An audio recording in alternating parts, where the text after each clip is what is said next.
అందరికీ మరణాతండి. దేవుని నామున సిలువలోని విలువ మనకు శుభకరముగా ఉండినట్లు దేవుడు దీవించి ఆశీర్వదించును గాక. ఆమేన్.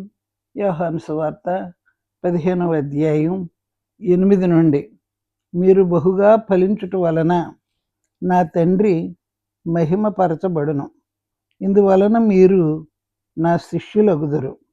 తండ్రి నన్ను ఎలాగూ ప్రేమించెనో నేనును మిమ్మును అలాగూ ప్రేమించితిని.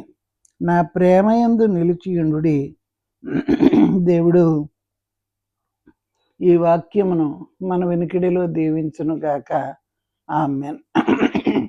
యేసు ప్రభు ఈ మాటలు 15వ అధ్యాయంలో చెప్పారు. సిలువకు ఆయన సిద్ధపడుతూ ఆయన ఇంక వెళ్ళిపోతారు, సిలువకి వెళ్ళిపోతారు, ఆయన మనకు కనిపించరు. అలాంటప్పుడు ప్రభు తన శిష్యులైన పిల్లలకి మాట చెప్పుకుంటూ ఉన్నారు, బోధిస్తూ ఉన్నారు. ప్రభు యొక్క బోధ సారం చివరిలో చెప్తున్నారు. నేను నిజమైన ద్రాక్షావల్లినని చెప్పిన ఆయన ఆ ద్రాక్షావల్లి యొక్క ఫలం చెప్తున్నారు. ఆ ఫలం ఏదంటే ప్రేమ. యేసు ప్రభు అని ఆయన ప్రేమై ఉన్నాడు. ఆ ప్రేమ లక్షణం ఆయన జీవితకాలం అంతా కనబడతానే ఉంది. ఆయన జీవితకాలంలో ఏ పని చేసినా ప్రేమ ప్రేమ ప్రేమ. అందుచేత ఆయన శిష్యులైన పిల్లలకు చివరగా చెప్తున్నాడు, ఫలించండి. భూమి ఆయన చేసిన తర్వాత, భూమి సృష్టి యావత్తు చేసిన తర్వాత ఫలించమని దీవించాడు. మొక్కలు మొలిపించండి, జీవరాశులు రండి అని నీటిని దీవించాడు, భూమిని దీవించాడు, అన్నిటినీ దీవించాడు. దీవించినప్పుడు మనం చూస్తూ ఉన్న ఆకాశంలోని పక్షులు, భూమి మీద పంట, సముద్రములోని చేపలు, ఇవన్నీ మనం చూస్తుంటే అన్నీ కూడా ఒకదానికంటే ఒకటి మించింది. అన్నీ మేలుకరమైనవే, అన్నీ హాని లేకుండా ఉన్నవే. పాపం ప్రవేశించిన తర్వాత మనిషికి దూరమైనవి, తర్వాత హాని కూడా వాటి వలన కొన్ని తెచ్చిపెట్టుకుంటున్నాం. అది పాపం యొక్క ఫలం. ఈరోజు ప్రభు మరి ఒకసారి ఫలించండి అని దీవిస్తూ ఉన్నాడు. ఆ రోజున సృష్టిని దీవించిన తండ్రి ఈ రోజున సంఘమును దీవిస్తూ ఉన్నాడు. తన పిల్లలను చేర్చుకొని మరి ఒకసారి దీవిస్తున్నాడు. ఆ విత్తనాన్ని మనకు భూమి మీద పండిన ఆ విత్తనముల యొక్క రుచి చూస్తుంటే ఒకదానికంటే ఒకటి ఎంతో రుచికరమైనది. ఏది అవతల పెట్టలేం, ఏది ఉపయోగం లేనిది అని చెప్పలేం. అన్నీ ఉపయోగకరమైనవే, అన్నీ మేలుకరమైనవే. మనకు తెలియక కొన్నిటిని వాడుకోలేకపోతున్నాం. అన్నీ వాడుకుంటే దేవుడు ఉపయోగకరముగాను ఫలితము గల వాటిని గాను దేవుడు మన చేతికి అందించాడు. మనం వాటిని ఉపయోగించుకుంటూ ఉన్నాము. ఈ రోజున యేసు ప్రభు స్వయముగా నరరూపు ధరించుకొని వచ్చి మరి ఒకసారి సంఘమును దీవిస్తూ ఉన్నాడు. ఇందాక దీవించింది భూగోళము యొక్క దీవెన. మరి ఇప్పుడు దీవించేది దేవుని యొక్క సంఘమునకు రావలసిన దీవెన.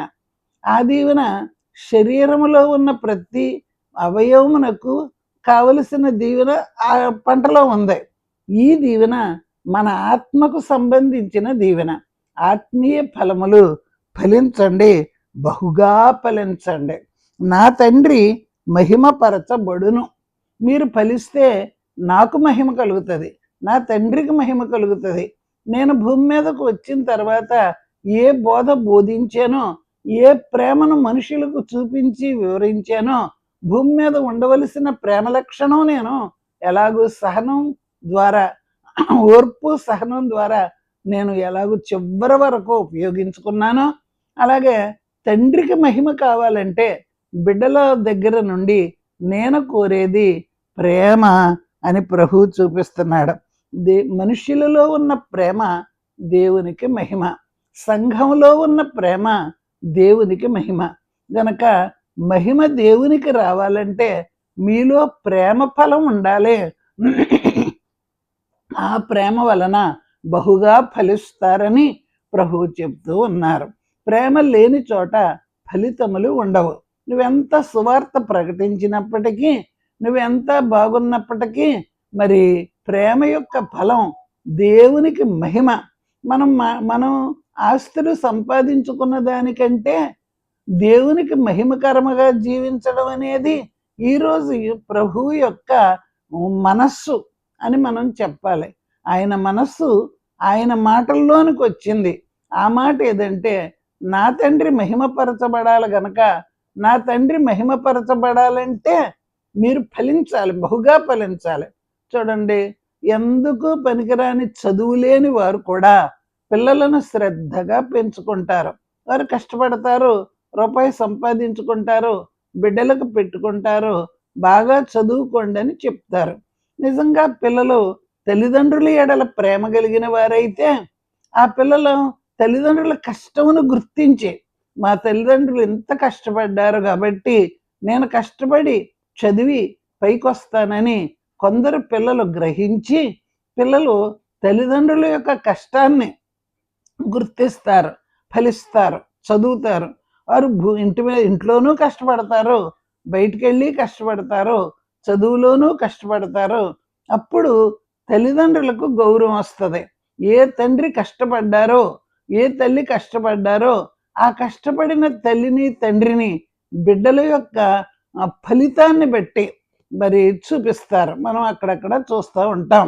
మరి మా తండ్రి మా తల్లి ఎంత కష్టపడ్డారు కనుక ఆ కష్టాన్ని మేము ఫలించటం వలన తీర్చామని చెప్పి పిల్లలు కనుక నిలబడి ఉన్నతమైన స్థాయిలో కనబడితే అప్పుడు తల్లిదండ్రుల యొక్క ఆనందానికి అవధులు ఉండవు.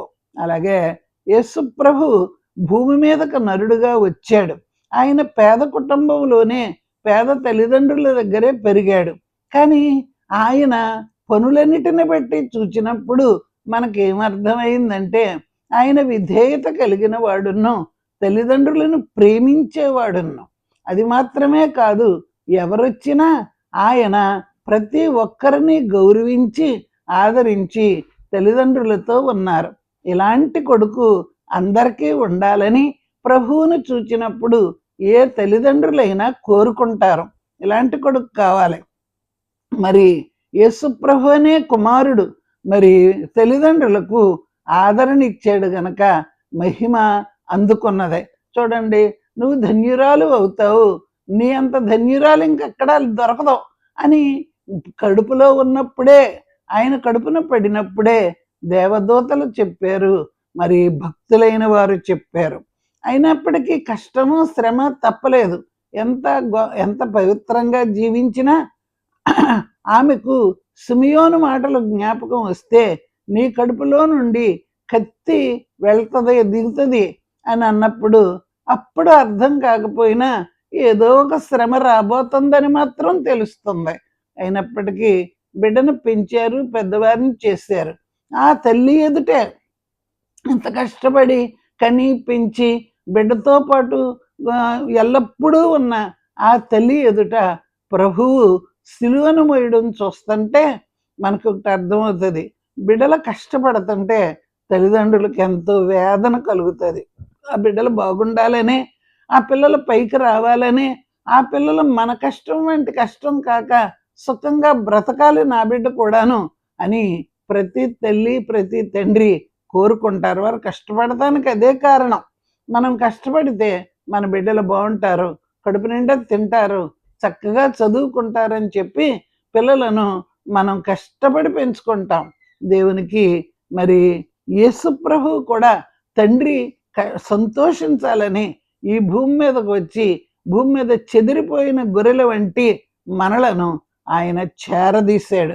ఆయన రక్తంతో కడిగి శుద్ధి చేయడానికి ఒప్పుకున్నాడు, ఆ ప్రకారం చేశాడు. అందుచేత ఆయన చేసిన పనిని బట్టి బహుగా ఫలించారు అని ప్రభు చెప్పాడని ఉద్దేశం ఏంటంటే బహుగా ఫలించడం. కనుక మనం బహుగా ఫలించం, కానీ మన లోకంలో ఫలిస్తాం, బాగా తింటాం, బాగా తిరుగుతాం, బాగా కట్టుకుంటాం, బాగా ఉన్నతమైన స్థాయిని చూపిస్తాం. అది ఫలితమే. భూలోక శరీర జీవితానికి అది ఫలితం. కానీ ఆత్మయందు నీవు ఫలించాలంటే ప్రేమను చూపించాలి. ప్రభువు యొక్క ఆఖరు ప్రసంగంలో ప్రభువు చెప్పిన మాట ఏదంటే, నా తండ్రి మహిమపరచబడాలంటే మీరు ప్రేమ కలిగి ఉండండి. నేను తండ్రి నన్ను ఎలా ప్రేమించాడో నేను మిమ్మల్ని అలా ప్రేమించాను కనుక నా ప్రేమ మీ యందు కనబడినప్పుడు ఫలితం కనబడుతుంది. బహుగా ఫలిస్తారో ఆత్మీయ జీవితంలో, శరీర జీవితంలో మీరు ఫలిస్తారని చెప్పి ప్రభువు దీవించాడు. గనక మన తండ్రి నన్ను ఎలాగూ ప్రేమించెనో నేనును మిమ్మల్ని అలాగూ ప్రేమించి తిని నా ప్రేమయందు నిలిచియుండుడి. నేను నా తండ్రి ఆజ్ఞలు గైకొని ఆయన ప్రేమయందు నిలిచియున్న ప్రకారము మీరును నా ఆజ్ఞలు గైకొని ఎడల నా ప్రేమయందు నిలిచియుందురు. కనుక ప్రభువు యొక్క మనస్సు కనబడుతుంది. దేవుని మనస్సు ప్రేమ, తండ్రిలో ప్రేమ, కుమారునిలో ప్రేమ, సంఘములో ప్రేమ. పరిశుద్ధాత్మ తండ్రి మనకు ఆయన ప్రేమను చూపించేవాడు. ఉట్టిట్టి మాటల వలన ప్రేమ ఫలించదు, కానీ కష్టపడాలి. ప్రేమ అనేది కష్టపడితేనే ఫలిస్తుంది. ఆ ప్రేమ కూడా ఫలితం మంచిదిగా తేవడానికి పరమగీత గ్రంథంలోకి మాట ఉన్నది, ప్రేమ పాతాళమంత లోతైనదని. మరి ప్రేమ అనే లక్షణం లోతుకు తీసుకెళ్తుంది. కనుక ఎంత లోతు అంటే మనం దాని లోతు చెప్పలేం. అలాగే మనిషికి ప్రేమ అనే లక్షణం ఉంటే లోతైన పనులు చేయడానికి వీలవుతుంది. ఎందుకు చేయలేకపోతారో, ఎందుకు ఫెయిల్ అవుతారు అని అడిగితే ప్రేమ లేక అని ఇక్కడ మనకు జవాబు యేసు ప్రభువులో నుండి వస్తూ ఉన్నది. నా తండ్రి ఆజ్ఞాపించిన ఆజ్ఞలన్నిటి ప్రకారము నేను నిలిచి ఉన్నాను కాబట్టి ఆ తండ్రి ప్రేమలో నేను నిలబడ్డాను. ఆజ్ఞలో నిలబడితేనే ప్రేమలో నిలబడతావు. ఆజ్ఞను అతిక్రమిస్తే ప్రేమలో నుండి బయటకు పోతావు. దేవుని యొక్క ప్రేమ నీలో కనబడటం కొరకు ఆయన యందు బహుగా ఫలించు. బహుగా అంటే విస్తారముగా. యోసేపు ఐగుప్తు దేశంలో పంటను పోగు చేసినప్పుడు 7 సంవత్సరాలు బహుగా ఫలించింది గనక ఆ పంటను మరి కొనుక్కొని ఆ పంటను ఆయన సమకూర్చుకొని నిలబెట్టుకున్నాడు. గొడంసులు ఏర్పాటు చేశాడు గనక ఎక్కడ కరువు ఉందో ఆ కరువున్న వారికి అమ్మగలిగాడు. కనుక యోసేపు యొక్క ప్రేమ అన్నదమ్ముల మీద ఉంది గనక వారు ఫలించకపోయినా తన ఫలితం వారికి చూపించాడు. యోసేపు యొక్క ఫలితం అన్నదమ్ములు అనుభవించారు, తండ్రి అనుభవించాడు. కనుక వారి యొక్క యోసేపు యొక్క ప్రేమ మరి అనుభవంలో ఉన్నది. అందుకు యోసేపును అందరూ గౌరవించారు. రాజుగారితో సహా ప్రేమ లక్షణం ఉన్న యోసేపును ఎలాగూ గౌరవించారో అన్నదమ్ములు చివరి వరకు ఆ యోసేపు లేడింకా దొరకడింకా అనుకున్నారు.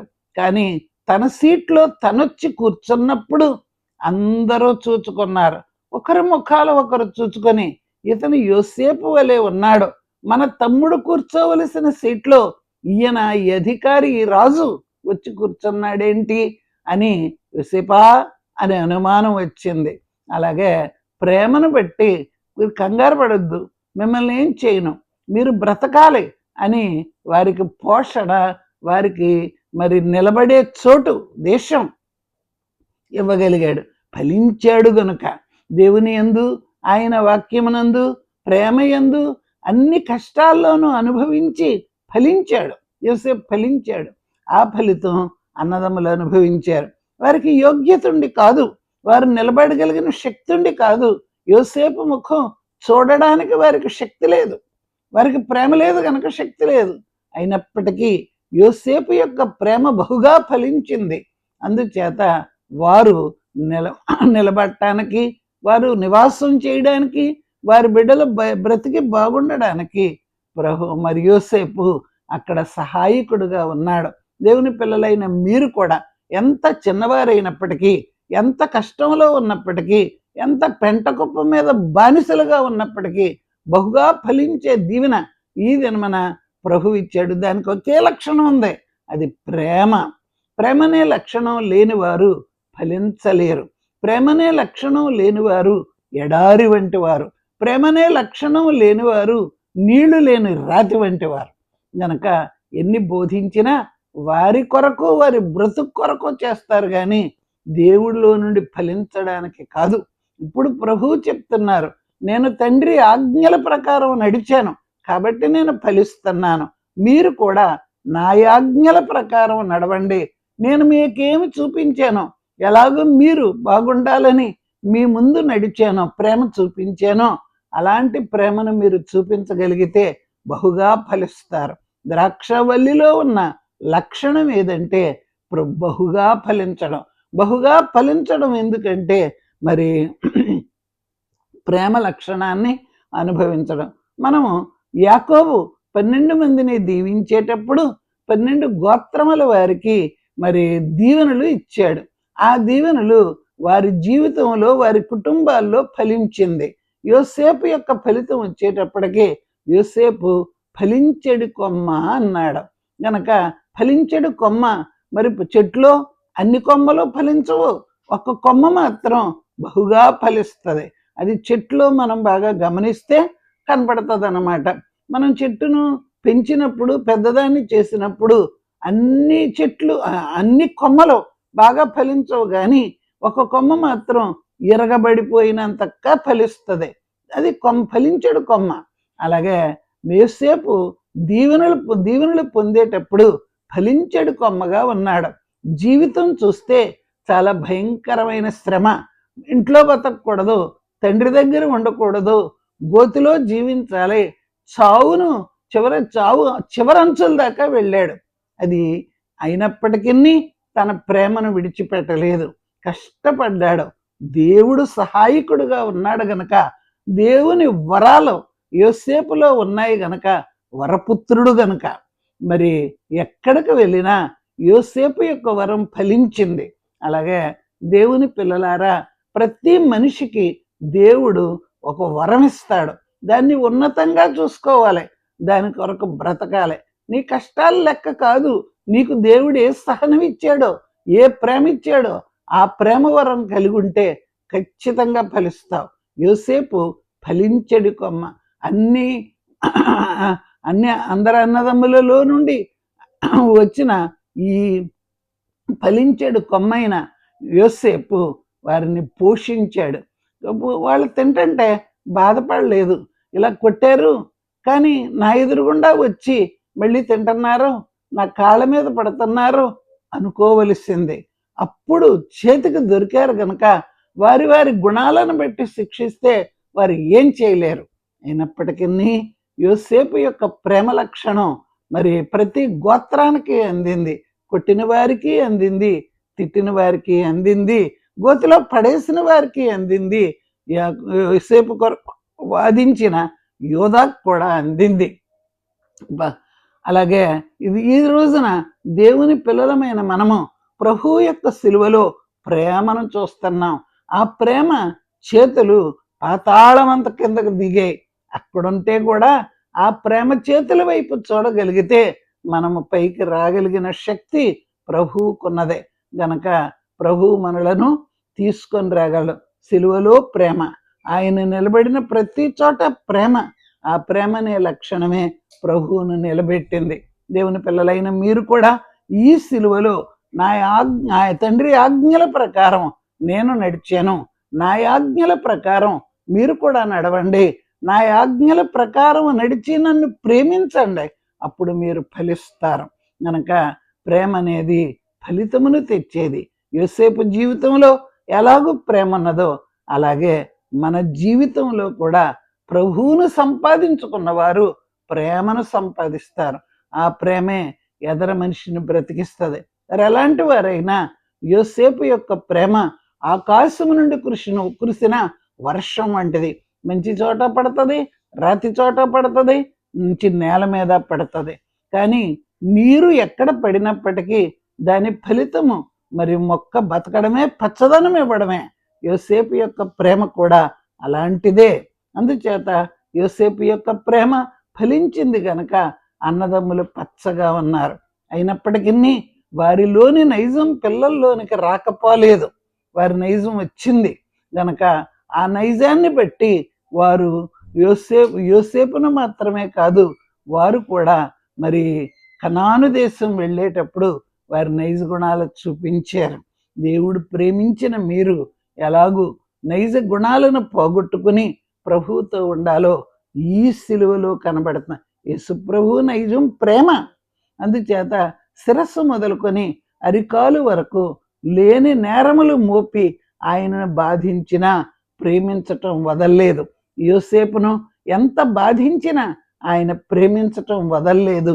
ఏర్పాటు జనాంగమును యోసేపు ఎలాగూ ప్రేమించి మరి వారిని సమకూర్చాడో, పోషించాడో, పచ్చగా ఉండేలాగున చేశాడో, వారిని ఉన్నతమైన స్థాయిలో నిలబెట్టాడో, మనం కూడా ప్రేమ లక్షణమును బట్టి ప్రభు యొక్క ఆజ్ఞ ప్రకారము నడవగలిగితే శరీర జీవితంలోనూ ఆత్మీయ జీవితంలో కూడా వృద్ధి పొందుతాం. అది ప్రభు ఆజ్ఞ. తండ్రి యొక్క ఆజ్ఞ కుమారుడు పాలించినట్టు కుమారుని యొక్క ఆజ్ఞ సంఘం పాలించగలిగితే ఆ ప్రేమ మనకు బహుగా వృద్ధి కలిగిస్తుంది. కనుక దేవుని పిల్లలమైన మనము ఆ వృద్ధిని అందుకునే భాగ్యమును కలిగి ఉండవలెను గనుక ప్రభువులో ప్రేమ అనే లక్షణమే ఆయన శరీరం.